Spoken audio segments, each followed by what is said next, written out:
Bom dia, boa tarde, boa noite a todos que se interessam pela leitura da palavra.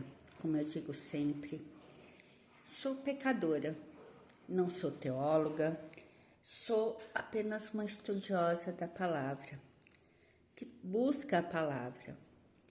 Claro que em momentos mais difíceis da caminhada, às vezes a gente deixa de ler a palavra, em conflitos deixamos de ler a palavra, né? Seja ela a nossa, para nós cristãos, né? Para assim, a Bíblia Sagrada, muitas vezes deixamos de interpretar corretamente o Alcorão, a Torá, né? Agora mesmo eu vi uma mensagem: não queira que todos gostem de você, você não é açúcar. Realmente, eu não sou nem sal nem açúcar, quem sabe ambos. Eu brinco que às vezes eu quero dar uma de Pedro, cortar a orelha de todo mundo e às vezes me acovardo como ele, né? Você era amiga do homem que está ali? Não conheço. Bem fazemos nessa parte, bem feita. Mas eu não estou julgando você, eu estou julgando a minha própria pessoa. Eu às vezes não consigo entender o fato de perdoar não conviver. Claro, um pai abusivo, estuprador, um pai que violenta a mãe, violenta as filhas, os filhos, realmente se perdoa, mas não dá para se conviver. Mas às vezes as pessoas, por dizerem palavras amargas, será que não pode merecer perdão? Será que as pessoas não podem ensiná-la a ter um pouco mais de doçura na voz? Mas isso são coisas. Essa semana dos pais,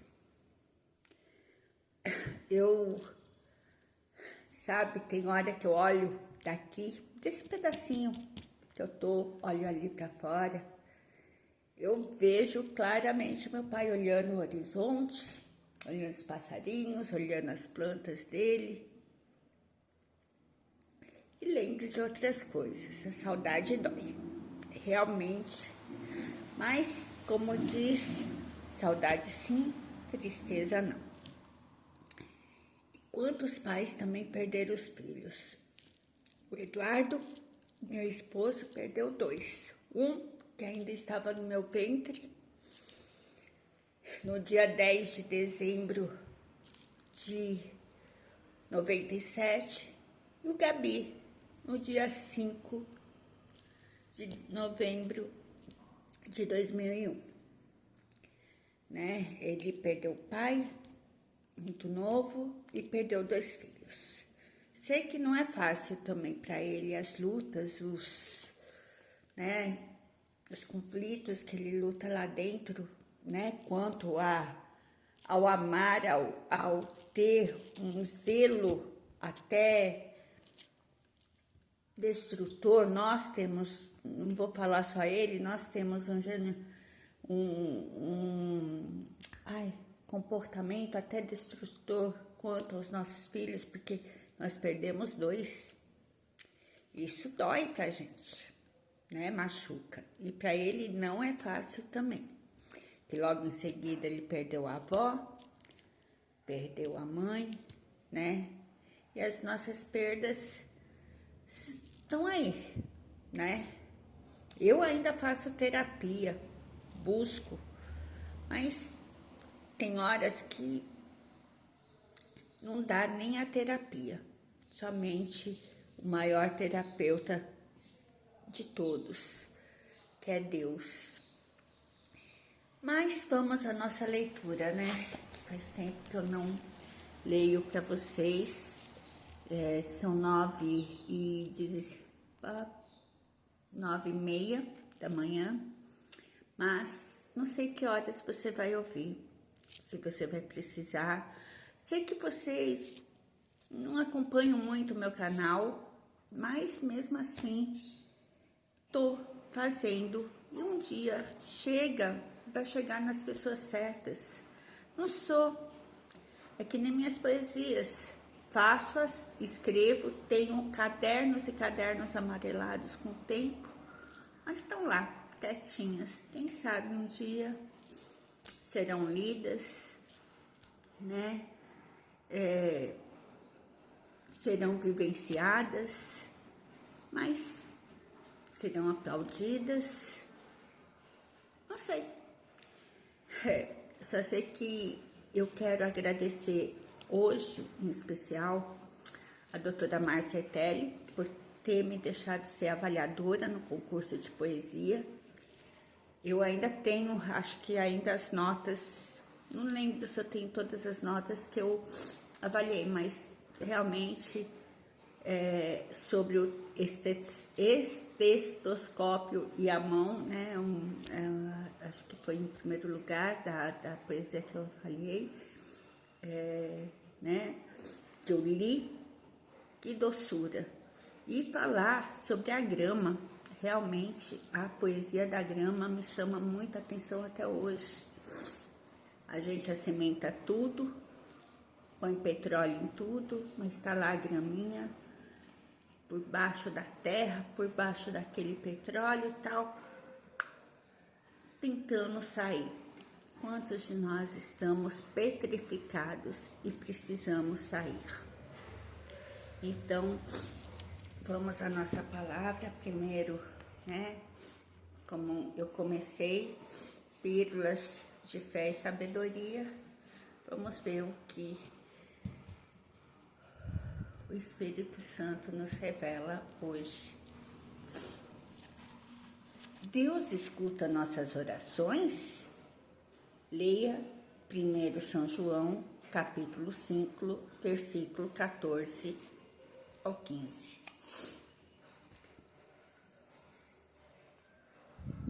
A confiança que depositamos nele é esta: em tudo quanto lhe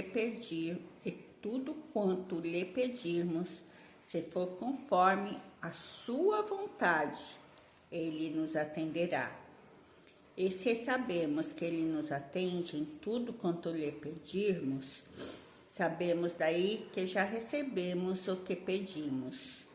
Creia, Deus escuta as suas orações, mas ele atende se você fizer bem para você. Confie nas decisões de Deus para a sua vida.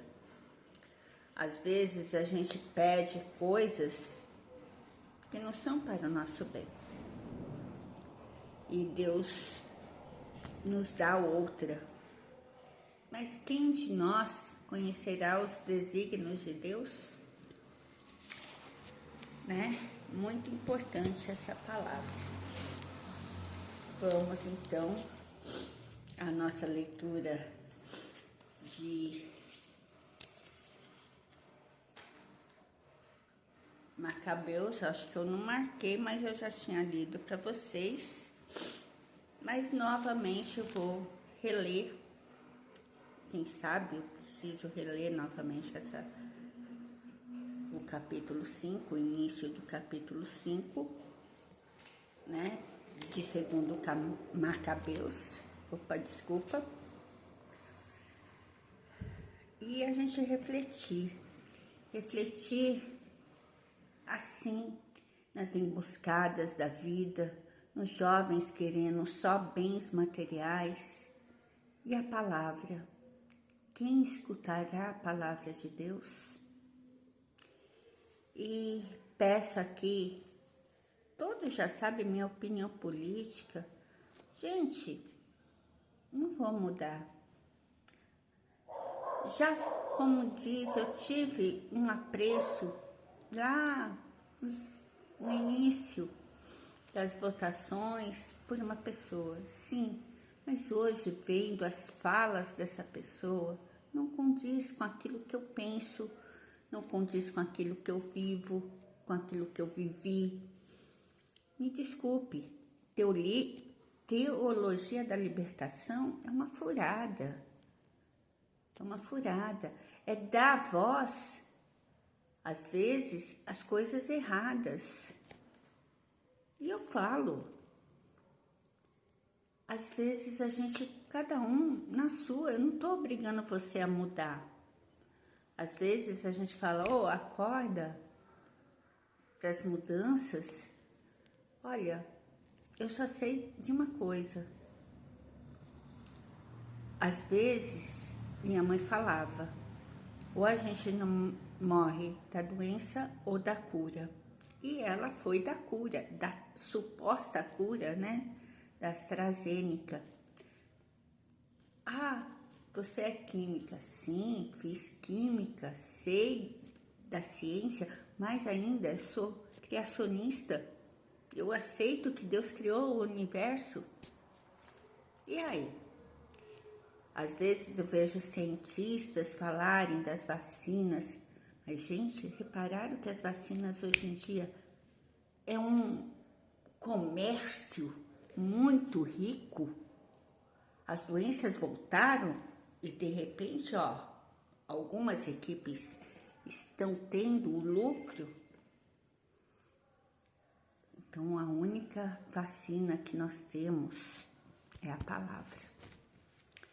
É saber nos aproximarmos de Deus. Mesmo você aí, ateu, o Daniel ali, que vende bolsas ali perto do servidor público de São Paulo, que as bolsas dele, gente, não é porque você é de direita, esquerda, sei lá o quê, eu tenho que confessar, são maravilhosas. Comprei uma pra Leca, uma pra Ana, comprei uma pra Neidinha e uma pra mim. E, quem sabe, em setembro, que é aniversário do meu esposo, compro uma pra ele, muito boa, que eu vi lá. Lindas, lindas. São boas, são resistentes. Eu gostei. E não é porque ele é ateu de esquerda que eu não vou deixar de comprar. Não. Quem sabe é um meio de Deus estar me usando para ele se aproximar de Deus, né? Então, são coisas assim. Mas eu indico vocês, ele fica ali na esquina, da Ibirapuera, com a Pedro de Toledo, a outra, Borges Lagoa. Tá muito bom as bolsas dele. Fazendo propaganda gratuita, hein? Mas vamos lá. Que o Espírito Santo faça com que as palavras fluam com gratidão. Fim miserável de Jasão. Por essa ocasião, Antíoco organizou sua segunda expedição ao Egito. Aconteceu que em toda a cidade, por mais de 40 dias, apareceram, correndo pelos ares, cavaleiros vestidos com ouro e armados com lanças, cortes armadas, espadas desembainhadas, esquadrões alinhados para a batalha, perseguições e choques de um lado e do outro. Movimentos de escudos, florestas de lanças, tiros de dardos, armaduras resplandecentes de ouro e couraças de todo gênero. Portanto, todos rezavam para que tais aparições se tornassem em seu favor. Espalhando-se a notícia, aliás, falsa, da morte de Antíoco, Jasão tomou consigo ao menos 1000 homens e atacou a cidade de improviso. Os cidadãos correram de todas as partes aos muros, mas ele, por fim, apoderou-se da cidade e Menelau fugiu para a Acrópole. Jasão massacrou sem piedade seus próprios concidadãos, esquecendo-se que uma vitória ganha sobre compatriotas é a maior das desgraças. E agiu como se alcançasse um troféu dos seus inimigos e não dos seus congêneros. Todavia, não lhe foi possível conquistar o poder colhido, porém, de sua maquinação a vergonha, e retirou-se de novo como fugitivo para a terra dos Amonitas. pereceu, enfim, miseravelmente, porque acusado junto de Aretas, rei dos árabes, fugiu de cidade em cidade. E perseguido por todos, detestado como violador de leis, desprezado como carrasco de sua pátria e de seus concidadãos. Foi levado para o Egito. Aquele que tinha lançado fora de sua pátria tanta gente pareceu numa terra estrangeira, tendo ido para junto dos espartanos, com a esperança de ali encontrar um refúgio, por causa do parentesco. E após ter exposto tantos homens ao sol sem sepultá-los, não foi chorado por ninguém, e nem recebeu as honras dos funerais, nem um lugar no túmulo de seus pais. As emboscadas, as reviravoltas contra o próprio povo, tudo isso pesa. Já pensou? E a gente tem que orar, saber orar e muito. Então, aqui nós estamos no capítulo 5, versículo do 1 ao 10, né?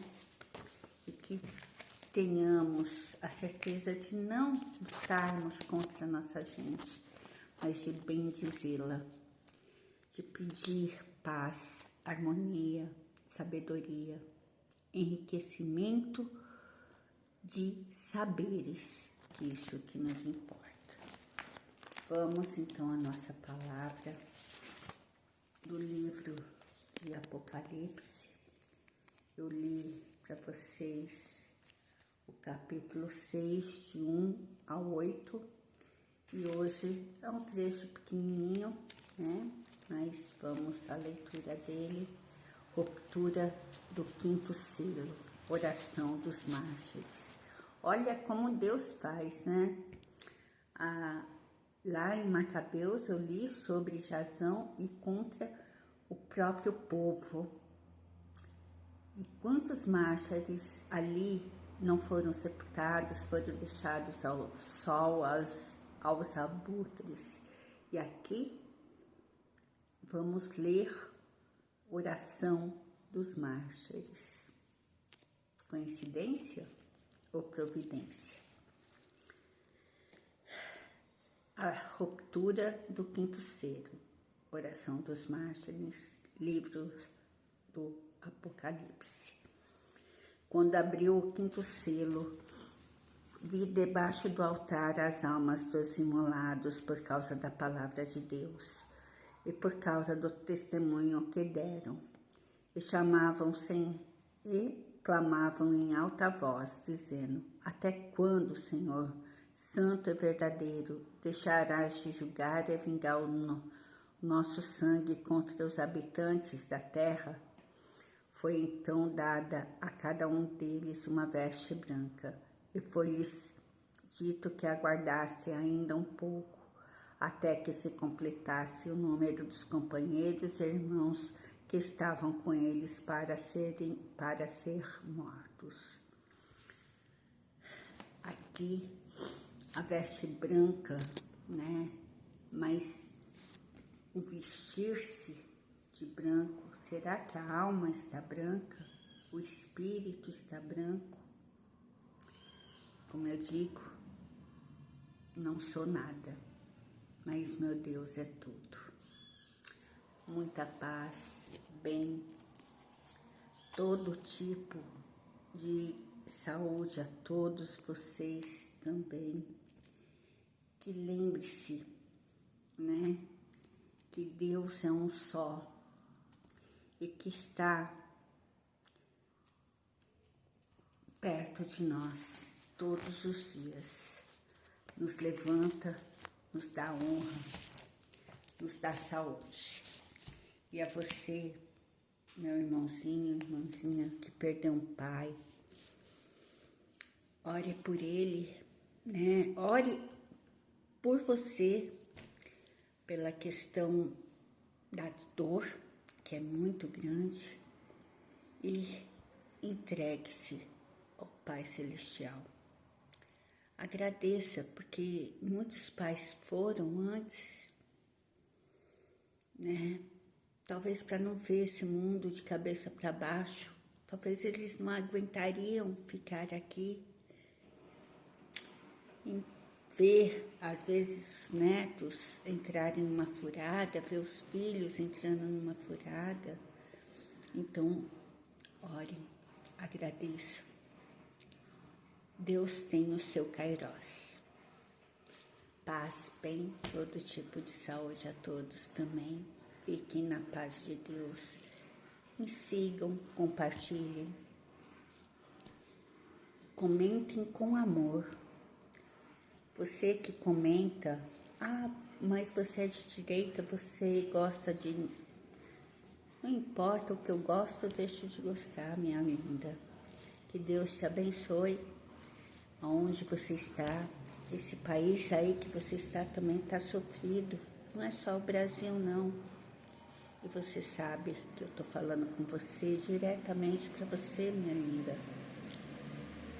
você que sofreu, está longe, ficou longe dos seus pais, da sua mãe, que faleceu ano passado, né?